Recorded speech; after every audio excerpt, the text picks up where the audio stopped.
Yesu ashimwe, wikendi nziza, igitondo cyiza, shalom shalom, buri wese ahantu ari, shalom shalom. Kristo yamamare, Kristo yubahwe, umwami ntakabura abamushima mu gitondo tukiriho, ntakabura abamukomera amashyi tukiriho, ntakabura baza gusenga ubyutse, tubyutse kandi aduhaye igitondo cyiza, aduhaye umunsi tukiriho, ahubwo ajya ahorana amashimwe. Imitima yacu ijya ihora iza kumushimira, imitima yacu ijya ihimbaza kuko aduhaye ubuzima n'iby'agaciro, n'iby'igiciro cyinshi cyinshi cyane. Reka turirimbire Imana kano karirimbo n'ak'igiswahili, ariko ntibikubuze kunyeganyega ushimira Imana, ntibikubuze kunyuzamo ngo utambire no muri wikendi unyuzemo ushimira Imana, ugatamba ushima wibuka ibyo Imana yagukoreye. Icyumweru kirashize, ahasigaye shima Imana iduhaye kugeza kuri iyi tariki. Ni ubuntu rero, ntabwo tuzaceceka gushima Imana mu gitondo, turadushima Imana uko tubishobojwe, kuko Imana niyo gushima. Urebye intambara iba yaturwaniriye mu gicuku ni nyinshi, rero birakwiye ko tutambira Imana tukayiririmbira. Haleluya haleluya. Karibu.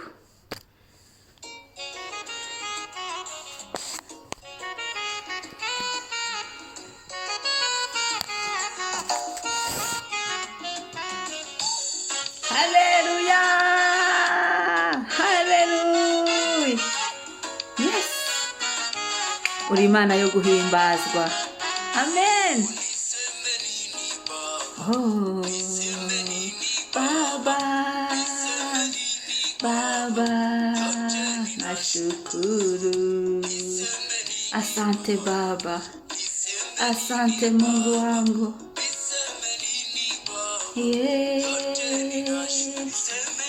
Niseme nini Baba, ramburira Imana amaboko. Niseme nini Baba, kote ninashukuru. Baba, Baba we, niseme nini Baba, kote ninashukuru. Haleluya. Navuga iki se mwami, navuga iki se mwami, navuga iki se mwami, kwa byose ndagushima.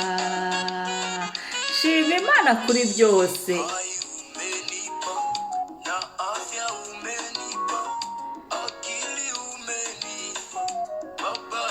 Nashukuru. Haleluya haleluya haleluya.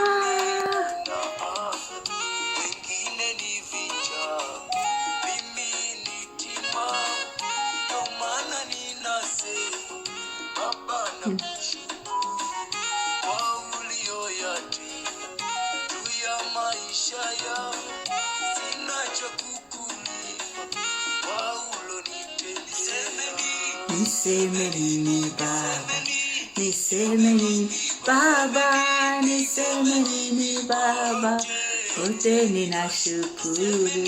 Niseme nini Baba yo, Baba, niseme nini Baba, kote ninashukuru.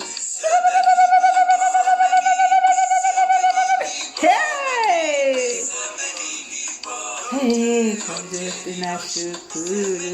Niseme nini Baba, niseme nini Baba, niseme nini. Nyeganye gushimira Imana, ibyo yakoze ni byinshi.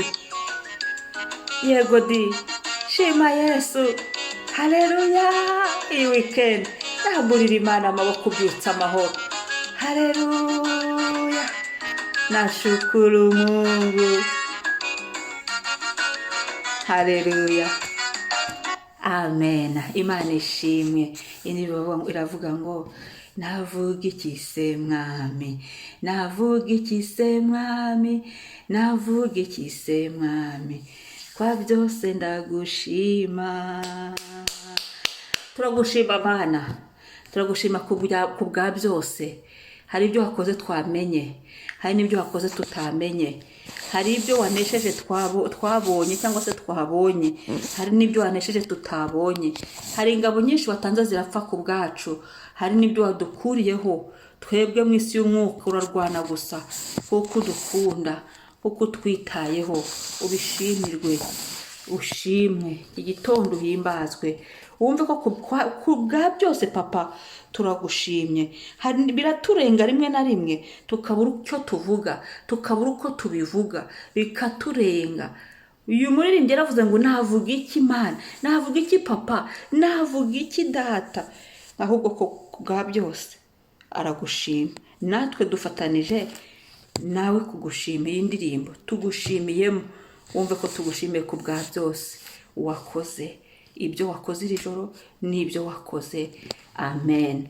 Reka dusome Zaburi ya 86 umurongo wa 8 kugera ku wa 11. Umutwe w'amagambo uravuga ngo gusenga kwa Dawidi. Ku murongo wa 8 bakavuga ngo mwami, mu bigirwamana nta gihwanye nawe, kandi nta mirimo ihwanye n'iyawe. 9, mwami, amahanga yose waremye azaza kwikubita imbere akuramye, kandi azahimbaza izina ryawe. 10, kuko ukomeye kandi ukora ibitangaza, ni wowe Mana wenyine. 11, Uwiteka, ujye unyigisha inzira yawe, kandi nzajya ngendera mu murava wawe. Teraniriza hamwe ibiri mu mutima wanjye, ngo wubahe izina ryawe. Amen. Umutwe w'amagambo w'iri jambo, iyo ugiye ku murongo, hejuru y'umurongo wa mbere baravuga gusenga kwa Dawidi. Aya ni amasengesho Dawidi yasenze. Dawidi ntakiriho, uyu munsi ni twebwe. Reka natwe dukorere isengesho ku munsi wacu, dusengere umunsi wacu, tugire icyo tubwiye Imana. Haleluya. Ngo ku murongo wa 8 ngo mwami, mu bigirwamana byose nta gihwanye nawe, kandi nta mirimo ihwanye n'iyawe. Nukuri Imana ikora imirimo itandukanye n'ibindi byose. Nta n'uwo wagereranya n'Imana, nta n'icyo twagereranya n'Imana. Bibiliya ivuga neza ngo twaguhwanya nande ntawe, kubera ko Imana irihariye, ishobora byose. Nta handi hantu ndabona ikindi kintu cyangwa undi muntu ushobora byose, cyangwa se ikintu twagereranya n'Imana tuvuge ngo reka. Imana niyo ishobora byose yonyine, irihagije, ntawe bibaza ngo urakora iki. Nishimwe rero, imirimo yayo iratangaje, ntawe uhwanye nawe, nta n'uwabasha gukora iby'Imana ikora, ntawe, ko byose byaremwe nawe. Mwami, amahanga yose waremye azaza gushima. Niba Bibiliya ivuga amahanga yose, nawe urimo, nanjye ndimo. Tuze dushima Imana, tubyuke dushima Imana, tubyuke turirimbira Imana, dutambira Imana aka karirimbo. Umubiri wacu tunyeganyega dushima Imana gake gake, ibona ko aya magara yaduhaye afite umumaro, ko atumye tuyakoresha ngo tumuhimbaze. Haleluya. Ashimwe, amahanga yose azaza ahimbaze, amwikubita imbere, amuramye, kandi azahimbaza izina ryawe. Imana niyo guhimbazwa. Imana ikwiriye kubahwa, Imana ikwiriye kuramywa, tukayiramya uko dushobojwe, uko tubonye imbaraga, uko tubibashishijwe tukabikora. Imana ikwiriye icyubahiro, ikwiriye kuririmbirwa, ikwiriye guhimbazwa. 10 ngo kuko ukomeye kandi ukora ibitangaza, ni wowe Mana yonyine. Uyu muntu muri iyi ndirimbo twaririmbye ngo ni Sena Nini Baba, yagiye avuga iby'Imana yamuhaye abirondora. Twebwe ntitwabivuga iby'Imana yakoze, ni byinshi. Ibuka iby'Imana yakoze, ibuka aho Imana yagukuye. Nanjye nibuka iby'Imana yakoze, nibuka aho Imana yankuye.